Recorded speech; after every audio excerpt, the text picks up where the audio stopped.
Okay, so for today we're going to play Valentine tag. So when somebody gets tagged by an arrow, they become a broken heart. They're going to have to stand on one leg and Cupid's going to come running around and give them a heart with a skill on it. They have to do the skill, and once they finish their skill, they're going to get to be free and play tag again. We'll give it a try today. Just jotting down some activities for our Valentine's Day activity. The arrows are going to be the it, right? You're going to run after people. If you get tagged, you must stop and stand on one foot. Okay? Stand on one foot, and then you're going to wait for the two Cupids. So that's going to be Carrie Ann and I. We're holding hearts.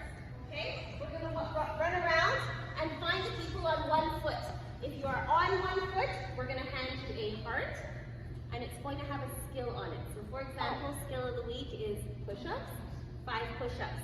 You have to do the skill, and then you're free to run